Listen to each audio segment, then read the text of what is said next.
तो ये रिकैलकुलेशन की हैं इसकी दोबारा कैलकुलेटर पे। तो ये हमारे पास आ रहा है -1 के। इन दोनों को आपस में मल्टीप्लाई कर दें, इन दोनों को आपस में मल्टीप्लाई करते हैं तो 2% को इशारिया 2.5 के साथ मल्टीप्लाई करेंगे ना, तो ये हमारे पास आएगा इशारिया 5%। इनको आपस में मल्टीप्लाई करेंगे तो ये भी आएगा इशारिया 5%। और ये चूँकि -1% है ना, ये एज इट इज़ आ जाएगा 0 = 0.5%, सॉरी, और 0.5% ये जमा होकर चला जाएगा 1% जमा का, और ये आ जाएगा 1% माइनस का।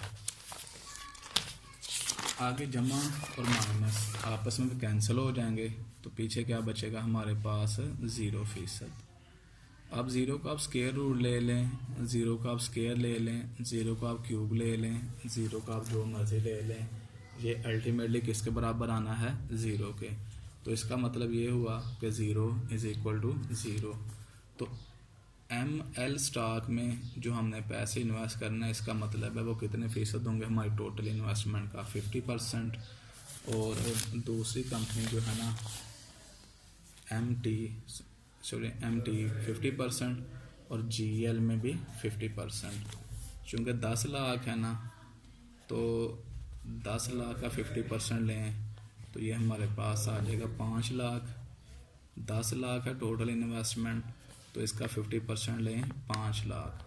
तो 10 में से 5 पहली कंपनी के स्टॉक में और 10 में से 5 दूसरी कंपनी के स्टॉक में पैसे इन्वेस्ट कर देंगे। यहाँ तक हमने इसको सॉल्व किया। अब आगे मैं लेके चलता हूँ। मे बी कि आपके जहनों में एक क्वेश्चन आ रहा हो कि नहीं 50% ही क्यों। ये भी तो हो सकता है ना कि जो इन्वेस्टर है वो एक्चुअली चाह रहा हो कि मैं 30% जो है ना वो इन्वेस्ट करना चाहता हूँ। हो सकता है आपके जहनों में ये चीज़ आ रही हो GL के स्टॉक में, और 70% में इन्वेस्ट करना चाहता हूँ MT के स्टॉक में। ये भी हो सकता है। बिल्कुल आपके जहन में जो चीज़ आ रही है एक्यूरेट आ रही है। अब अगर आप इस चीज़ पे पसीद है ना, तो आपको क्या करना पड़ेगा, दोबारा इन दोनों कंडीशंस को फुलफिल करना पड़ेगा। अगर 30% के साथ और 70% के साथ ये दोनों कंडीशंस फुलफिल हो जाती हैं, तो इसका मतलब ये है कि आपके जहनों में जो शकूक व शुबहात पैदा हो रहे थे ना, बिल्कुल ठीक थे। और अगर आप दोनों कंडीशंस को फुलफिल करने में नाकाम रहते हैं, तो इसका मतलब ये होगा कि आपके जो जहन में आ रहे थे ना वो क्वेश्चंस नहीं थे, वसवसे थे। तो आपके इन वसवसों को ख़त्म करने के लिए ना बाकायदा करके भी देख लेते हैं। हो सकता है कि आपके जहनों में जो वसवसे या शकूक व शुबहात पैदा हो रहे हैं ना, वो बिल्कुल एक्यूरेट हैं। अब मैं फार्मूला नहीं लिखूंगा, डायरेक्टली वैल्यूज़ पुट करूंगा। 14% चूँकि ऑलरेडी लिखा हुआ है, अलबत्ता इसको मैं नंबर दे दूंगा 1 = पहले स्टॉक का 14% था, कितना आपके जहन में वसवसा पैदा हो रहा था 30% का, इंटू 0.30 प्लस 14% इंटू 0.70। उसके बाद इनको मल्टीप्लाई करके देख लेते हैं। 14% को मल्टीप्लाई करें ना 3 के साथ, तो ये मेरे पास आता है 4.2% जमा 14% को मल्टीप्लाई करें ना 7 के साथ, तो ये हमारे पास आता है 9.8%। आगे इसको जमा कर लें 14%, ये भी आ जाएगा 14%। इसका मतलब ये हुआ कि हमारी कंडीशन नंबर 1 हो गई है सेटिस्फाई, फुलफिल हो गई है। अब हमें दूसरी को भी फुलफिल करना पड़ेगा। दूसरी को फुलफिल करने के लिए ना मैं डायरेक्टली वैल्यूज पुट कर देता हूँ। 0 = पहली का सिग्मा किसके बराबर था 1.414% के, इसका स्क्वायर इंटू इसका वेट 0.3।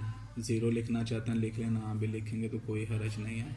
इसका स्क्वायर जमा 1.414%, इसका स्क्वायर इंटू 0.70 का स्क्वायर जमा 2 into 1.414% into 1.414% into 0.30 into 0.70 into -1।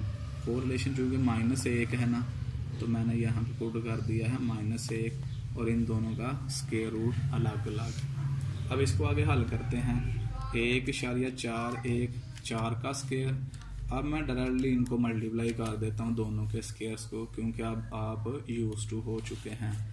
तो ये मेरे पास मल्टीप्लाई वगैरह करने के बाद आता है 0.18। अब आगे चलते हैं। जमा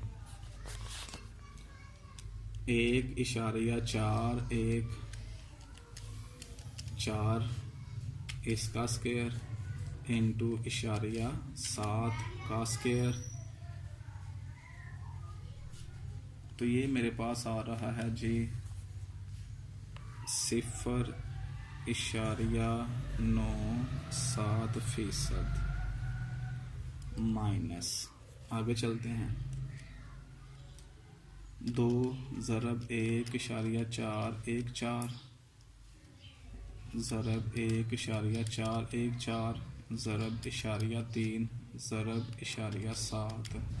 तो ये मेरे पास आ रहा है मल्टीप्लाई वगैरह होने के बाद 0.83%।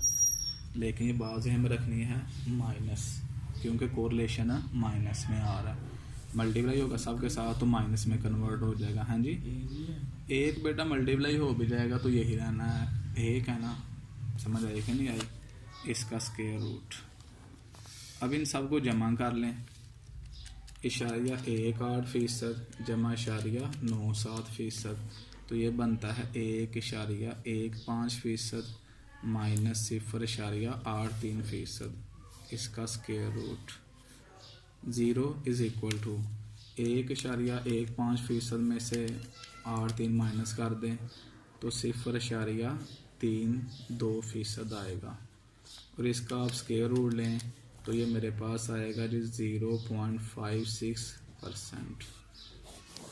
अब ये ज़रा और के साथ देख लें, क्योंकि left hand side right hand side के बराबर नहीं आ रही, तो मैं फिर कह सकता हूँ कि ये जो हमारे जहनों में क्वेश्चंस पैदा हुए थे ना, शकूक व शुबहात पैदा हुए थे, ये एक्चुअली एक तरह से वसवसा ही था, इसमें रियलिटी कोई नहीं थी। अगर रियलिटी होती तो ये दोनों कंडीशंस फुलफ़िल होनी थी। और यहाँ पे मैं आपको बताता चलूँ कि जो मर्ज़ी आप स्ट्रेटजी अडॉप्ट कर लें वेट के अकॉर्डिंग आपका ये जो कंडीशन है ये फुलफ़िल हो जाना है। इसका मतलब ये हुआ कि ये जो पोर्टफोलियो का एवरेज है ना, ये हमेशा इनके बराबर ही आना है, दोनों सिक्योरिटीज़ के, वेट चाहे जो मर्ज़ी हो जाए। लेकिन असल फ़र्क कहाँ पे आता है? जब आप रिस्क की मेजरमेंट करते हैं, क्योंकि जब आपका पलड़ा थोड़ा सा भी ऊपर नीचे हो जाता है ना, तो उस पलड़े के ऊपर नीचे होने की वजह से जो रिस्क है ना वो भी फ्लक्चुएट करना शुरू हो जाता है। देखें, एक में आपने पैसे थोड़े से कम इन्वेस्ट किए, दूसरी में ज़्यादा इन्वेस्ट कर दिए, नतीजा क्या निकला? आपका पोर्टफोलियो रिस्की हो गया। अगर आप एक में 10% रख देते हैं, दूसरे में 90% इन्वेस्टमेंट रख देते हैं, ये कंडीशन फुलफ़िल होगी। अब करके देख लें इसको दोबारा, लेकिन आपकी ये कंडीशन फुलफ़िल नहीं होगी, पोर्टफोलियो रिस्की हो जाएगा।